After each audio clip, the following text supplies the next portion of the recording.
I'm sitting here holding a wedding invitation. Her name is printed in elegant gold letters next to his. 3 years. That is how long I waited because she said her faith required it. 2 months.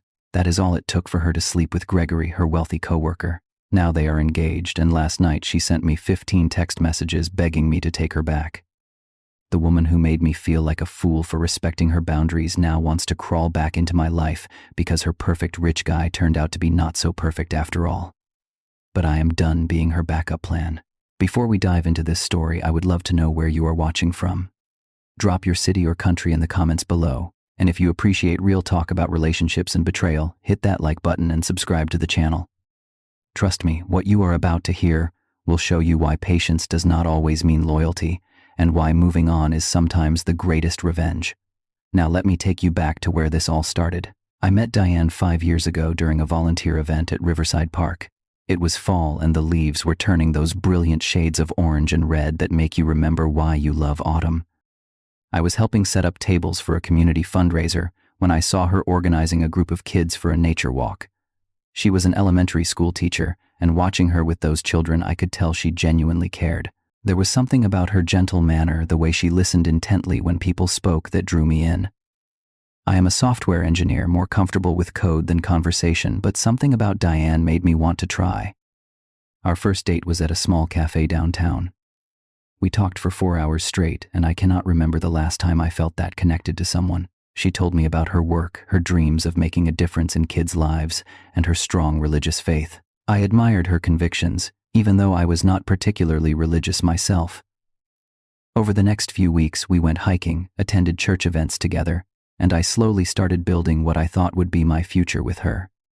3 months into our relationship, Diane brought up something that would define the next 3 years of my life. We were sitting in my car after dinner, and she took my hand with this serious expression on her face. She explained that her faith required her to wait until marriage for physical intimacy. Not just sex, but pretty much anything beyond holding hands and light kissing. I will be honest, I was surprised. In my past relationships, physical connection had been a natural part of getting to know someone. But as I looked at her earnest face, I made a decision. If Diane was worth it, and I believed she was, then 3 years was nothing. She told me we would get engaged after 2 years of dating, then married in year 3. It seemed like a solid plan. I thought to myself, this is different from other relationships I have had, and maybe that is a good thing. Maybe building something based on emotional connection first would make us stronger. Diane squeezed my hand and said, "I love that you are patient with me." Most guys would have walked away. I felt proud, like I was proving myself to be better than those other guys. The first year was genuinely sweet.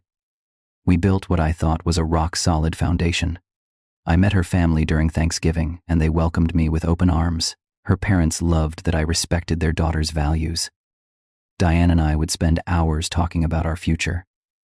We discussed where we wanted to live, how many children we wanted, what kind of parents we hoped to be.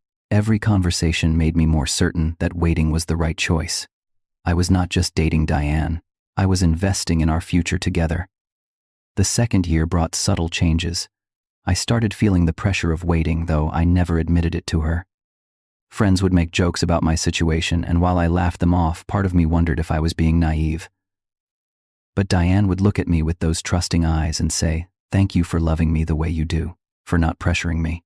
How could I complain after that? I swallowed my doubts and kept believing that our patience would be rewarded with something special. As we entered year 3, Diane started mentioning a new coworker named Gregory. At first it was innocent enough. He was the new financial director at her school, transferred from New York to oversee the budget. She would say things like, "Gregory helped us figure out the funding for the new computer lab," or "Gregory suggested a great fundraising strategy." I did not think much of it initially. Diane worked with lots of people, and she talked about all of them. But slowly, Gregory's name started appearing more frequently in our conversations. It went from once a week to multiple times a day. Gregory took the team to lunch at that new Italian place. Gregory thinks I should apply for the assistant principal position. Gregory has such interesting stories about working in New York. I started feeling this uncomfortable knot in my stomach every time she mentioned him, but I did not want to be that jealous boyfriend. So I just smiled and nodded. Then her behavior started shifting in ways I could not ignore. Diane began working late more often. When I would text her during the evening, her responses became slower and less affectionate. She started canceling our weekend plans, citing school projects that needed immediate attention.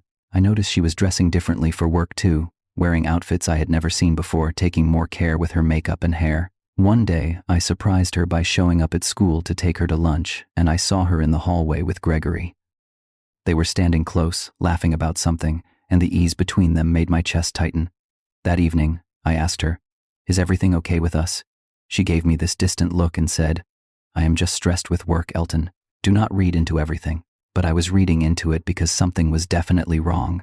The woman who used to text me good morning every single day was now going entire mornings without reaching out. The person who planned our future with such detail was suddenly vague about everything. Things came to a head when I brought up our engagement plans. We had agreed that I would propose that spring. It was April, the perfect time, and I had already been looking at rings. But when I mentioned it, Diane's face went pale. "Can we wait a bit longer? I need to focus on my career right now. There is a lot happening at school." I stared at her in disbelief. "We have been planning this for 3 years, Diane." "What changed?" She snapped at me, something she had never done before. "You are pressuring me, Elton. I thought you understood that I need space to breathe." Space to breathe. After 3 years of waiting, of planning, of building what I thought was our life together, she needed space. The fight ended with her walking out of my apartment, saying she would call me when she calmed down. She did not call for 3 days. During those 3 days, I did something I am not proud of. I went down a rabbit hole looking up Gregory online. His LinkedIn profile showed he came from a wealthy family in Connecticut, divorced, no children, graduated from an Ivy League school. I found his Instagram, and there among his posts was a photo from a school event. Diane was in the background, but the way Gregory was looking at her in that photo told me everything I needed to know. This was not just a coworker relationship. When Diane finally called, I told her we needed to talk in person. We met at the same park where we had first encountered each other, and somehow that made everything worse. The trees were blooming new life everywhere, and here we were about to end ours. I asked her directly, "Do you have feelings for Gregory?" She would not look me in the eye. She said no, but her body language screamed yes. Then she hit me with it. "I think we need to break up. I am not ready for marriage." After 3 years, after everything I had waited for, sacrificed, believed in, I felt like someone had reached into my chest and crushed my heart. After 3 years, after everything I have waited for, my voice cracked. She finally looked at me then, and her words cut deeper than any knife could. As if my love and patience had been some kind of burden she tolerated rather than a gift she appreciated. She added, "Maybe we are just not compatible." I wanted to scream. I wanted to demand answers, but I just sat there numb and agreed to the breakup. What else could I do? You cannot force someone to love you. I drove home that day feeling like my entire world had collapsed. 3 years of my life, 3 years of waiting and planning and dreaming, all gone because I was not enough for her. I tried to move forward. I threw myself into work, avoided social media, and did my best not to think about Diane and what she might be doing. My friends, especially my best friend Lucas, tried to keep me busy with guy nights and activities, but nothing really helped. I felt hollow inside, questioning every decision I had made. Was I too boring? Not successful enough? What did I lack that made her walk away so easily? 2 months after the breakup, Lucas called me late one evening. His voice was serious. "Dude, you need to see this." He sent me a screenshot from Instagram. My hands shook as I opened it. There was Diane at some luxury resort in Hawaii, wearing a bikini with Gregory's arms wrapped around her from behind. He was kissing her neck and she was smiling, this carefree smile I had never seen in all our 3 years together. The post was from Gregory's account, caption reading, "Paradise with my paradise." I felt like someone had punched me in the stomach and all the air left my lungs. Lucas sent another message. "Bro," I asked around. "They have been together for 2 months. Everyone at her school knows." 2 months. Just 2 months after leaving me, she was in Hawaii with him, doing everything she made me wait years for. Everything she said was against her religious values.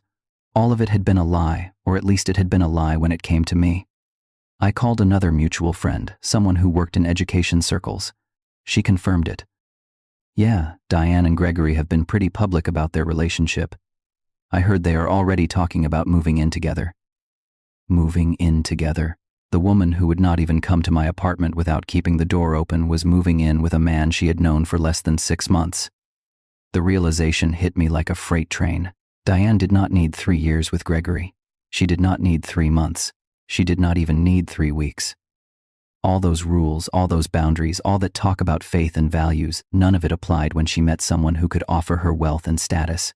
I was good enough to wait, to be patient, to prove my love through restraint. But Gregory was good enough to have immediately, completely without conditions.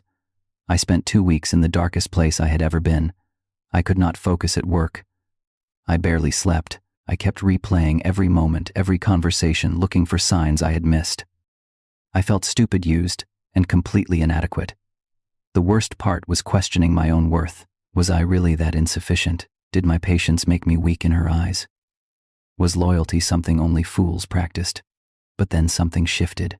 The sadness transformed into anger, and the anger transformed into determination. I realized Diane did not deserve my tears. She did not deserve to occupy any more space in my head or heart. She had shown me exactly who she was, someone who valued money and status over genuine connection, someone who lied about her values to keep a good guy on hold while she looked for a better option. The trash had taken itself out. I made a decision.